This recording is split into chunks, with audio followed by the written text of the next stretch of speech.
If the Texas Longhorns are going to beat the Ohio State Buckeyes, this is how they would do it from the Texas point of view. What's up, kinfolk? It's RJ Young. I am not on a step mill. If this is your first time watching the #1 college football show, welcome. Please hit that subscribe button, ring the bell, like this video, and answer the question, do you think that this is the way that Texas can beat Ohio State? Now, I've talked quite a bit about Ohio State and Texas, and if you're a returning viewer, you know this, and if you haven't subscribed, I'm going to ask you to do that and ring the bell, like the video, answer the question. Do you think that this is the way for Texas to beat Ohio State? And again, this is good faith, right? This is me telling you what I would do if I was in Texas's shoes and I was not just depending on Ohio State to shoot itself in the foot, to get in its own way, to make problems where there aren't any problems, because I still believe this team is outstanding. It is the best roster in football, and it has been playing like the best team in football. And we've got lots of evidence to prove this, not the least of which is they have been outstanding at getting after the quarterback. So first, Texas is going to have to protect Quinn Ewers and keep him clean. And that's been a tall task for most. We're talking about an Ohio State team that has 12 sacks in the last 2 games and 8 against Oregon, who had been really good about keeping Dillon Gabriel clean up until the Ohio State Buckeyes got there. Now, Dillon Gabriel also was facing a defensive scheme that he just frankly did not know or had no inkling was going to be in front of him, because he was looking around, darting his eyes about and holding on to the football like he'd never played the position before. And that's really interesting, given that he's played 6 years of football and that he knows what is on film for this Ohio State team, not just against Oregon, but for everybody else. So Jim Knowles absolutely in his bag, and Larry Johnson Sr. changing the narrative of his defensive line with JT Tuimoloau and Jack Sawyer doing what they have been doing, to say nothing what Tyleik Williams has been able to do as well. I'm encouraged by the fact that I think you can still get after the cornerbacks at Ohio State, like Davison Igbinosun and Denzel Burke. I think take your shots against them if you have them, with Matthew Golden on one side, if Isaiah Bond is healthy enough to get downfield, Silas Bolden, and then try to exploit Gunnar Helm on the inside. Like, if you got Sonny Styles lined up on him, I'd say throw him the football. Those things are pretty simple, especially given what that offensive line is capable of. Now, it hasn't played like the best offensive line in football, but it has the capacity to do that. Now, depending on what you think about Goolsby and what you think about Kelvin Banks, we can go either way on that. Say nothing to Jake Majors at center. I think it's going to be about, can Quinn Ewers get the ball out of his hand quickly and in rhythm? And how often is he going to have to stand back there to hold on the ball? Because if he's got to stand back there, hold on the ball, and run away from people, that's bad news bears. So that's number one. The second thing that I think you have to do is defensively, you have to be dominant.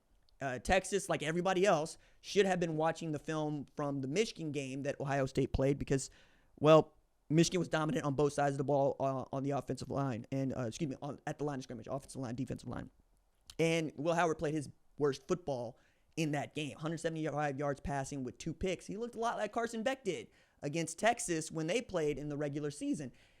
They were able to get after him. They were able to force him into making errant passes, and then you got a kicker that, helped them. But everybody knows the Texas, you don't want Bert Auburn making no kicks. You don't extra points. That's all you want Bert Auburn for, and even that he might be suspect with. Don't leave it in the hands of the kicker. Like, that's just a bonus point.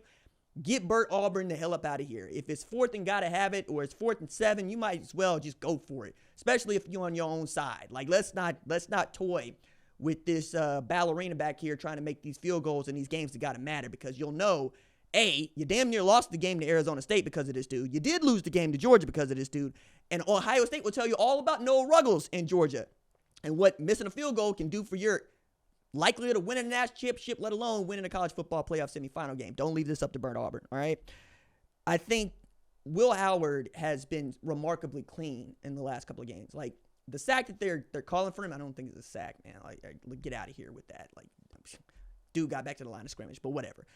That's the only sack that they've allowed this year, and that's been remarkable given that they have 3 offensive guards playing on one side of the line. Like, you got center, guard. Like, that's Donovan Jackson out here making all sorts of money for himself as basically the emergency left tackle, and been doing the deed against great pass rushes. And now Colin Simmons gets an opportunity to make a name for himself. Anthony Hill, get back on the good foot. To say nothing of Barron Sorrell and Alfred Collins and what those guys might be able to do.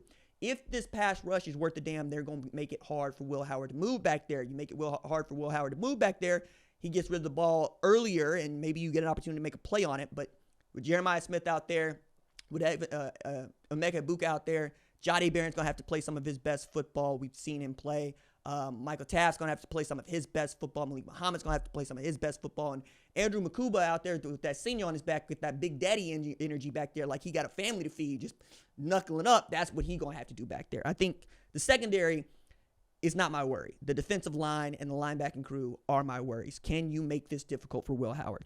But the one way I think that this is actually going to go, the reason that Texas would win this football game is Quintravion Wisner.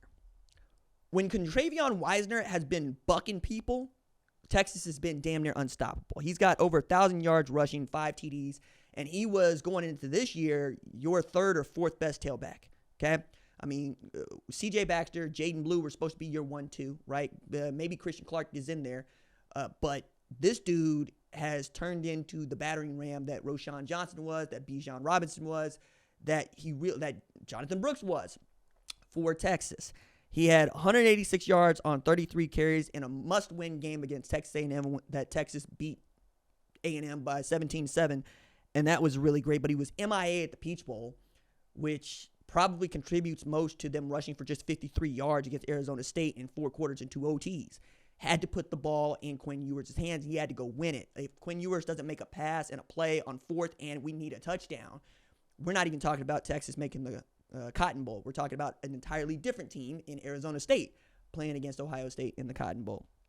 I think Quintravion Wisner goes for over 100 yards. You're talking about Texas winning this football game, because if he's able to rush for 100 yards, Jaden Blue has probably gotten loose a couple of times too, and you've made it easier for Quinn Ewers to throw the football downfield because one-on-one coverage is going to be there, and the longer that defensive backs have to cover wide receivers, the more likely a wide receiver is going to get open.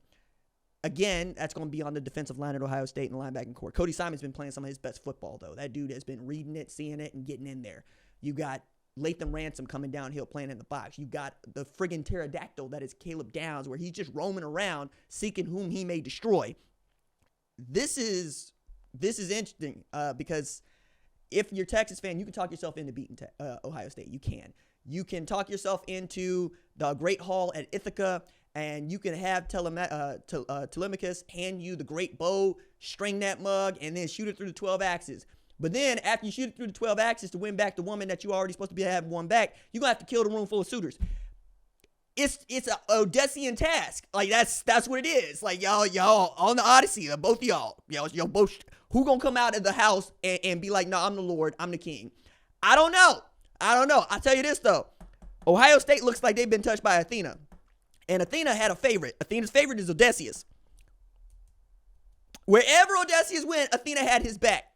Ain't nothing like having the goddess of hunting and strategic management behind your back, helping you get everywhere you need to go because you her favorite. I don't know what God is overwatching Texas right now, dog. There's a part of me that thinks that maybe Poseidon, but Poseidon was just mad and pissed that, Odysseus popped his son in the eye and blinded him and whatnot. He just didn't like his whole get down, didn't like his whole steez, but Poseidon was also passive aggressive about it. Like, Poseidon didn't ever show up. Poseidon was like sending waves, sending earthquakes, trying to knock them off, sending wind, you know what I'm saying? Like blowing farts and stuff. But is that stopping Odysseus from getting home? Not when he got Athena at his back, And they've been known to team up. Like, after they destroyed the temples at Troy, it was Athena and Poseidon. It was like, all right, even the Greeks, they got to suffer a little bit for this.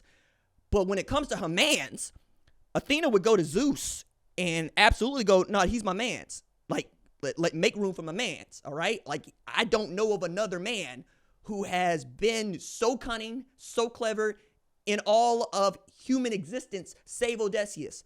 Now, Odysseus is also like an archetype and a collection of a lot of different men. He lied, he cheated, he stole. He's also brave, cunning, all those things. I think Ohio State would tell you, we'll do whatever we got to do to get back home and to win. I'm telling you that if you're Steve Sarkisian, you need to find a way to protect that quarterback, Quinn Ewers. You need to find a way to get Quintravion Wisner the ball. And maybe you don't end up feeling like Hephaestus when he found out Ares was sitting there with his woman Aphrodite. And when Hephaestus went out there going, this is not right. We need to do something about my wife who was sleeping with Ares. All the guys looked at him and was like, sounds like you're the joke here. Don't be the joke here, Texas.